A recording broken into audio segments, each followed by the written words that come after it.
Mon nom est Dr Eduardo Mendes, j'ai 78 ans et je suis assis dans cette petite chambre de maison de retraite, regardant par la fenêtre qui donne sur un jardin mal entretenu, essayant de trouver la force de raconter l'histoire qui m'a conduit jusqu'ici. Une histoire qui a commencé avec tant de lumière et qui s'est terminée dans une obscurité que je n'aurais jamais imaginé possible. Parfois, je me demande si quelqu'un croira ce que j'ai à raconter, car moi-même, j'ai encore du mal à accepter comment ma vie s'est effondrée si complètement. Je suis né dans une famille pauvre de l'intérieur du Minas Gerais. Mon père était un ouvrier agricole qui savait à peine écrire son propre nom, mais possédait une sagesse naturelle qui m'a marqué pour toujours. Ma mère lavait du linge pour l'extérieur afin d'aider à subvenir aux besoins de la famille. Depuis mon enfance, je savais que si je voulais quelque chose de différent dans la vie, je devrais le conquérir par les études. Alors que d'autres enfants jouaient, moi j'étais penché sur mes livres, étudiant à la lumière d'une lampe à pétrole, car nous n'avions pas l'électricité à la maison. J'ai été le premier de la famille à terminer le lycée. Lorsque j'ai annoncé que je voulais devenir médecin, mes parents m'ont regardé comme si j'avais perdu la raison. « Mais médecin, c'est pour les riches, mon fils », m'a dit ma mère avec cette tristesse de celle qui avait déjà renoncé à rêver. Mais moi, je n'ai pas renoncé. J'ai travaillé dans tous les emplois possibles pendant la journée et j'étudiais la nuit. Je portais des sacs de ciment, je travaillais au champ, je faisais le ménage dans des bureaux. Chaque centime gagné allait dans les livres et les cours préparatoires. Il m'a fallu 7 tentatives au concours d'entrée avant de réussir à intégrer la faculté de médecine. 7 années d'humiliation, de voir d'autres camarades réussir pendant que je restais derrière, d'entendre des gens dire que je devrais accepter ma place dans la vie. Mais à chaque échec, ma détermination grandissait. À la 8e tentative, j'ai enfin obtenu une place dans une université fédérale de l'intérieur de São Paulo. Les 6 années de faculté furent les plus difficiles de ma vie jusque-là. J'étais le seul étudiant pauvre dans une promotion de fils de médecins, d'entrepreneurs et de politiciens. Ils avaient des voitures, des vêtements de marque, des livres neufs. Moi, je n'avais qu'une valise en carton avec 2 tenues et des livres d'occasion achetés à d'autres étudiants. Je vivais dans une pension bon marché qui sentait le moisi, partageais la chambre avec 3 autres personnes et je ne mangeais qu'un vrai repas par jour. Mais j'étais déterminé. Je me levais à 5 heures du matin pour étudier avant les cours. Je restais à la bibliothèque jusqu'à sa fermeture. Je travaillais le week-end pour gagner un peu d'argent. Ma mère m'envoyait des lettres avec quelques pièces qu'elle parvenait à mettre de côté, toujours accompagnées de mots d'encouragement écrits de sa main tremblante. Elle, qui avait appris à écrire déjà adulte. La médecine m'a fasciné dès le premier jour. La possibilité de guérir, de soulager la souffrance, de faire la différence dans la vie des gens me donnait la force de continuer lorsque tout semblait impossible. J'ai choisi la cardiologie, car le cœur m'a toujours semblé l'organe le plus mystérieux et poétique du corps humain. C'était là que résidèrent les émotions, que battait la vie, que se trouvait l'essence de ce qui nous rend humains. Pendant l'internat, je travaillais presque 20 heures par jour. Je dormais à l'hôpital, mangeais des sandwichs froids. Je n'avais pas de vie sociale. Mais chaque opération réussie, chaque patient sauvé, chaque famille reconnaissante les larmes aux yeux me récompensait de tous les sacrifices. Je ne bâtissais pas seulement une carrière, mais un véritable but. C'est pendant l'internat que j'ai rencontré Helena. Elle était infirmière dans le même hôpital, 3 ans plus jeune que moi, avec des cheveux châtains qui brillaient même sous la lumière froide des couloirs. Elle avait un sourire qui illuminait les jours les plus difficiles et une gentillesse naturelle qui apaisait même les patients les plus nerveux. Nous travaillions dans le même service et j'étais émerveillé par la tendresse avec laquelle elle traitait chaque personne. Notre rapprochement a été progressif. Il a commencé par des conversations professionnelles sur les patients, a évolué vers de longues discussions sur la médecine, la vie, les rêves. Elena venait d'une famille de classe moyenne, avait des conditions bien meilleures que les miennes, mais elle ne m'a jamais fait sentir inférieur à cause de mes origines. Au contraire, elle admirait ma détermination, ma lutte pour arriver là où j'étais. Le premier baiser a eu lieu une nuit, après une opération particulièrement difficile. Nous avions sauvé un homme de 50 ans arrivé à l'hôpital pour un infarctus. Et nous étions sur la terrasse de l'hôpital, regardant le lever du soleil sur la ville. Elena m'a dit qu'elle n'avait jamais rencontré quelqu'un d'aussi dévoué, d'aussi passionné par ce qu'il faisait. Quand nous nous sommes embrassés, j'ai senti que toute la lutte, tout le sacrifice en valait la peine, car cela m'avait conduit à ce moment. Nous sommes sortis ensemble pendant 2 ans. Elle m'a aidé à découvrir un monde que je ne connaissais pas. Restaurants, cinéma, voyages de week-end. Mais elle a aussi appris à apprécier les choses simples que j'aimais. Les promenades dans le parc, les conversations jusqu'à tard dans la nuit, le plaisir d'un bon livre. Nous étions différents, mais nous nous complétions parfaitement. Quand j'ai enfin obtenu mon diplôme et décroché mon premier emploi de cardiologue dans un hôpital privé, j'ai demandé Elena en mariage. La cérémonie a été simple, seulement avec la famille et des amis proches. Mais ce fut le plus beau jour de ma vie. Mes parents, déjà âgés et affaiblis, ont voyagé du Minas Gerais pour me voir me marier. Voir la fierté dans les yeux de mon père, qui n'avait même pas terminé l'école primaire, voyant son fils médecin et heureux, a été un moment que j'ai gardé pour toujours dans mon cœur. Elena et moi avons emménagé dans un petit appartement, mais chaleureux.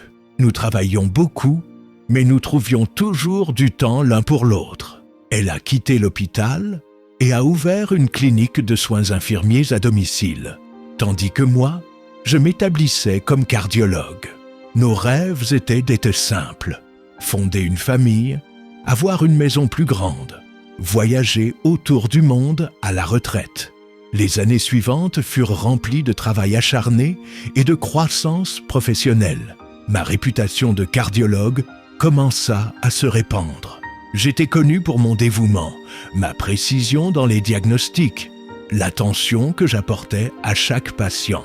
Le petit garçon pauvre de l'intérieur était devenu l'un des médecins les plus respectés de la ville. Le succès financier est venu naturellement. J'ai commencé à recevoir des patients privés, ouvert mon propre cabinet, investi dans du matériel moderne. Nous avons acheté une belle maison dans un quartier chic, avec un jardin qu'Elena transforma en petit paradis rempli de fleurs et de plantes. Elle avait une passion pour le jardinage que j'adorais observer. Elle passait des heures à s'occuper des roses, à parler aux plantes comme si elles étaient ses filles. Nous avons voyagé dans le monde entier. Paris, Rome, New York, Tokyo. Elena collectionnait des souvenirs de chaque endroit, de petits objets qu'elle dispersait dans la maison et qui me faisaient sourire à chaque fois que je les voyais. Elle avait une incroyable capacité à trouver la beauté partout, à transformer des moments simples en souvenirs précieux. Nous avons essayé d'avoir des enfants pendant de nombreuses années. Nous avons fait tous les traitements possibles, consulté les meilleurs spécialistes. Elena est tombée enceinte 2 fois, mais a perdu les bébés au début de la grossesse. Chaque perte nous laissait dévastés, mais nous rapprochait encore plus. Nous avons décidé que ce n'était pas grave, que nous étions suffisants à nous deux, que notre amour était complet sans avoir besoin de plus. À 55 ans, j'avais atteint tout ce dont j'avais toujours rêvé. J'avais une carrière solide. Je possédais 3 cliniques, des investissements qui garantiraient une retraite confortable. Plus important que tout, j'avais Elena à mes côtés. Elle restait la plus belle femme du monde à mes yeux, même avec ses cheveux commençant à blanchir et les petites rides autour de ses yeux qui rendaient son sourire encore plus charmant. C'est un mardi matin. que notre vie parfaite a commencé à s'effondrer. Elena s'est réveillée avec un très fort mal de tête. « Ce doit être la tension », dit-elle, essayant de minimiser. Moi, en tant que médecin, je savais qu'Elena ne se plaignait jamais de douleur. Si elle le disait, c'est que c'était vraiment sérieux. J'ai insisté pour que nous fassions quelques examens, juste pour être sûr que ce n'était rien de grave. Le scanner a révélé une masse au cerveau, une tumeur, maligne, agressive, inopérable. Les mots de l'oncologue résonnaient dans ma tête comme des coups de feu. 6 mois, peut-être 1 an avec traitement. À ce moment-là, toutes mes connaissances médicales se sont transformées en malédiction. Je savais exactement ce que signifiaient ces images. Je connaissais chaque détail du processus qu'Elena allait affronter. Et il n'y avait rien que je puisse faire. Moi, qui avais sauvé des centaines de vies, respecté pour ma capacité à guérir des cœurs, j'étais complètement impuissant face à la maladie qui consumait la femme que j'aimais. Elena affronta le diagnostic avec un courage qui me rendait à la fois fier et dévasté. « Il faut profiter de chaque jour qu'il nous reste », disait-elle en serrant ma main pendant que je pleurais comme un enfant. « Je ne peux pas perdre du temps à regretter ce que je ne peux pas contrôler. » Les mois suivants furent des montagnes russes émotionnelles. Il y avait des jours où Elena se sentait bien, presque normale, et nous pouvions faire comme si tout allait bien. Nous nous promenions dans le jardin, elle s'occupait des fleurs, nous faisions des projets de voyage que nous savions ne jamais réaliser. D'autres jours étaient terribles, avec des douleurs intenses, de la confusion mentale, des moments où elle ne me reconnaissait pas. J'ai arrêté de travailler pour m'occuper d'elle. J'ai engagé les meilleurs infirmiers, transformé notre maison en un petit hôpital, apporté tout l'équipement nécessaire. J'ai dépensé des fortunes à chercher des traitements expérimentaux à l'étranger, consultant des spécialistes du monde entier. Rien ne fonctionnait. La maladie progressait sans pitié, consumant peu à peu la femme qui avait été ma raison de vivre. Elena est morte un dimanche matin, tenant ma main, les premiers rayons de soleil entrant par la fenêtre de notre chambre. Ses derniers mots furent « Merci pour tout, mon amour ». Elle est partie en paix, mais m'a laissé complètement anéanti. Ce qui est arrivé ensuite m'humilie encore de le raconter. Je suis tombé dans une profonde dépression qui m'a consumé entièrement. Je ne pouvais plus travailler, sortir de la maison, à peine manger. Le jardin qu'Elena aimait tant mourait peu à peu, les plantes se desséchant faute de soins. C'était comme si la maison tout entière était en deuil.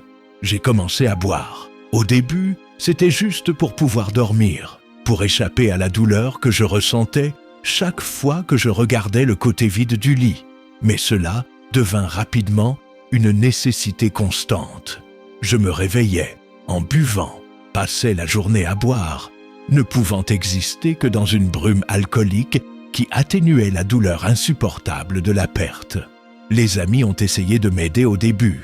Ils venaient chez moi, m'invitaient à sortir, suggéraient que je reprenne le travail. Mais je les ai repoussés. Je ne voulais pas de compassion, ni de conseils, ni que quelqu'un tente de me convaincre que la vie continuait. Pour moi, la vie s'était arrêtée quand Elena ferma les yeux pour la dernière fois. J'ai fermé les cliniques, une à une. J'ai licencié des employés qui travaillaient avec moi depuis des années, annulé des contrats, dissous des sociétés. Je ne me souciais plus de l'argent, de la carrière, de l'avenir. J'ai vendu le matériel médical à bas prix simplement pour m'en débarrasser. Chaque stéthoscope, chaque moniteur cardiaque me rappelait l'époque où je croyais pouvoir guérir, sauver des vies.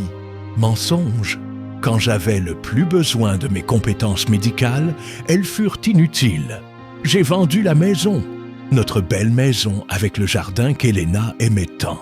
Je ne pouvais plus y vivre, entouré de souvenirs, des plantes qu'elle avait soignées avec tant d'amour et qui maintenant mouraient comme mon cœur. Je suis déménagé dans un petit appartement sombre, où je pouvais boire en paix, sans que personne me dérange. L'argent de la vente de la maison et des cliniques s'est rapidement évaporé. Je dépensais des fortunes pour de l'alcool de qualité, puis je suis passé à n'importe quoi que je pouvais acheter.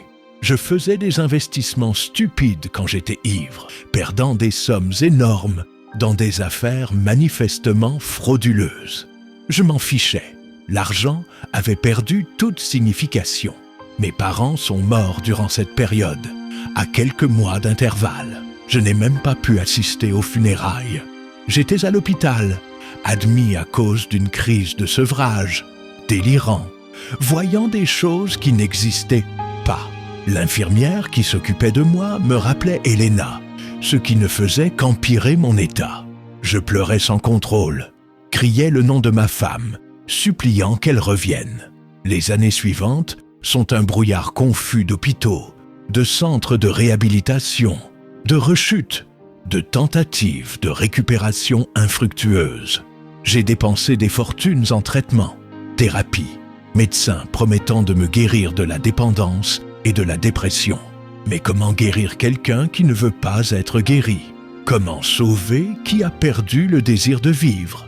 J'ai perdu l'appartement pour non-paiement. J'ai vendu ma voiture, mes bijoux, tout ce qui avait de la valeur. Pendant un temps, j'ai vécu dans la rue, dormant sur des bancs publics, mendiguant pour acheter de la cachaça bon marché.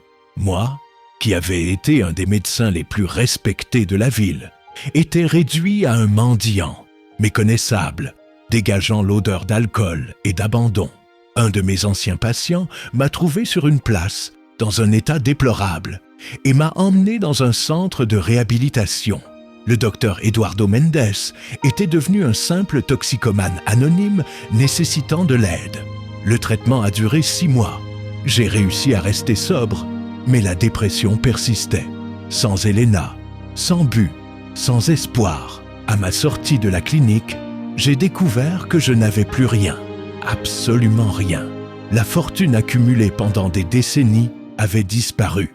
Je n'avais plus de maison, plus d'argent. Mon inscription médicale avait été retirée. J'avais été radié pour abandon de profession. À 75 ans, j'étais totalement seul au monde. C'est ainsi que je suis arrivé à cette maison de retraite. Le foyer Sainte-Thérèse, une institution qui accueille les personnes âgées démunies. Ce n'est pas un mauvais endroit, le personnel est gentil, la nourriture simple mais convenable. J'ai une petite chambre que je partage avec un autre monsieur, Monsieur Antonio, qui a perdu sa famille dans un accident de voiture. Nous parlons peu, mais nous nous comprenons. 2 hommes brisés par la perte, essayant de donner un sens aux jours qui leur restent. Les premiers mois ici, j'avais encore l'espoir de me relever. Je pensais récupérer mon inscription médicale, trouver un travail, reconstruire ma vie. Mais à 78 ans, avec une réputation détruite et un corps affaibli par des années d'alcoolisme, j'ai compris que c'était ma réalité finale. Cette petite chambre, cette fenêtre donnant sur un jardin négligé, cette solitude qui ne sera plus jamais comblée. Je passe mes journées à lire des livres de la bibliothèque de la maison de retraite, à aider parfois pour de petits soins médicaux aux autres pensionnaires, même sans inscription. Je sais encore diagnostiquer une grippe ou mesurer une tension. Et surtout, à me souvenir. Je me souviens d'Elena, de nos moments heureux, de combien il était bon d'avoir un objectif dans la vie. Parfois, je me demande ce qu'elle penserait si elle me voyait maintenant. Serait-elle déçue? Comprendrait-elle que je n'ai tout simplement pas su vivre sans elle? Je crois qu'Elena me pardonnerait.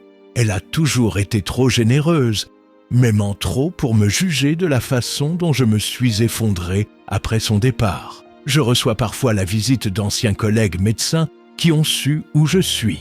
Ils viennent avec la pitié dans les yeux, offrant une aide qu'ils ne peuvent ou ne veulent réellement donner. Je suis un rappel gênant de la façon dont une vie apparemment solide peut s'effondrer totalement.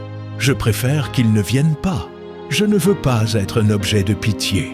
Ce qui me fait le plus mal n'est pas la pauvreté, ni de vivre dans une maison de retraite, ni d'avoir tout perdu. Ce qui me blesse le plus, c'est d'avoir gaspillé les dernières années qui me restaient.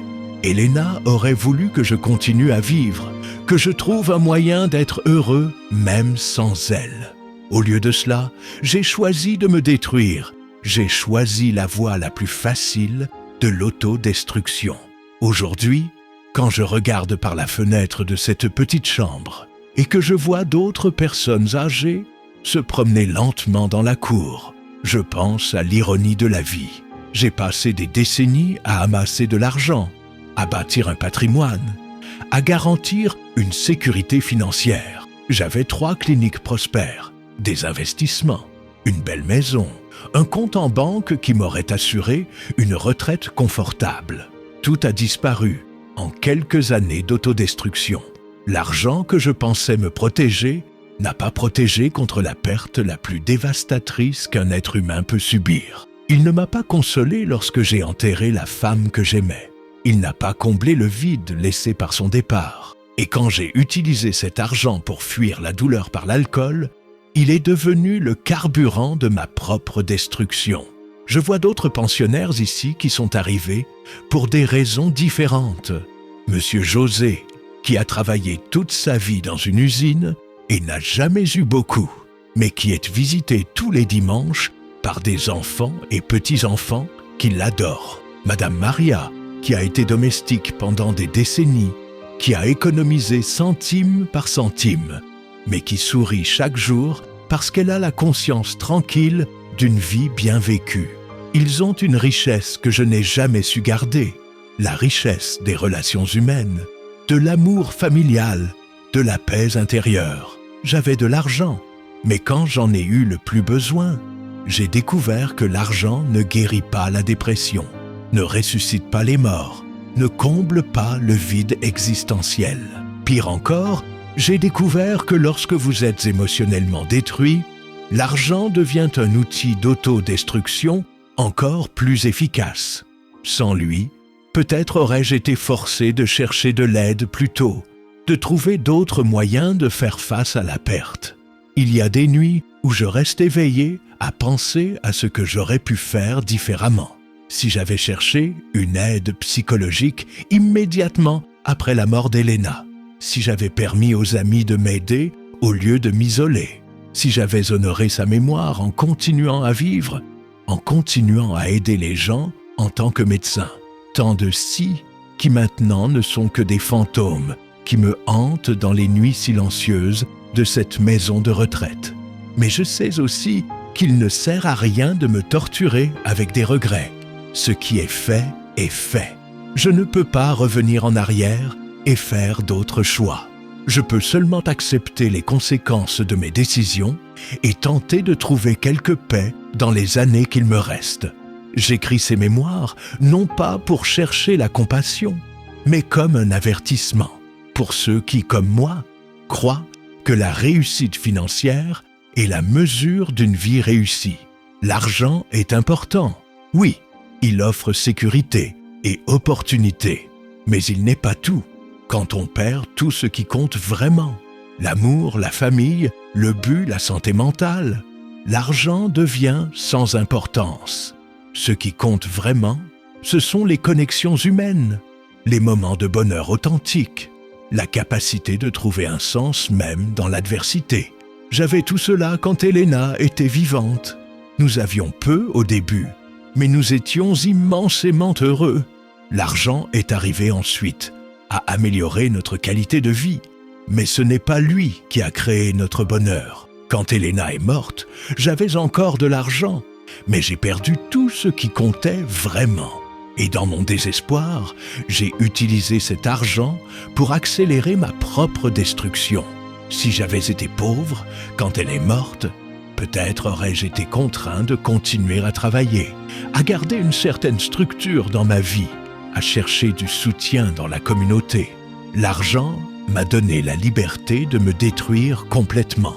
Aujourd'hui, à 78 ans, vivant dans une maison de retraite, sans un sou, sans famille, sans perspective, je comprends enfin qu'il ne sert à rien d'avoir de l'argent si à la fin, tout finit ainsi. Pas parce que l'argent est mauvais, mais parce qu'il seul ne soutient pas une vie. Il n'est qu'un outil, et comme tout outil, il peut construire ou détruire selon son usage. La vraie richesse réside dans les choses que l'argent ne peut pas acheter, et qui, une fois perdues, aucune fortune ne peut récupérer. Le temps passé avec ceux qu'on aime, la paix intérieure, la capacité de trouver de la joie dans les choses simples, la force d'affronter les difficultés sans se détruire. Voilà les richesses que j'avais et que j'ai choisi de gaspiller. Et maintenant, avec tout l'argent du monde, je ne pourrai pas les récupérer. Ceci est mon histoire, c'est ma leçon. Et si quelqu'un qui la lira peut apprendre de mes erreurs, alors peut-être que ma vie détruite aura encore servi à quelque chose.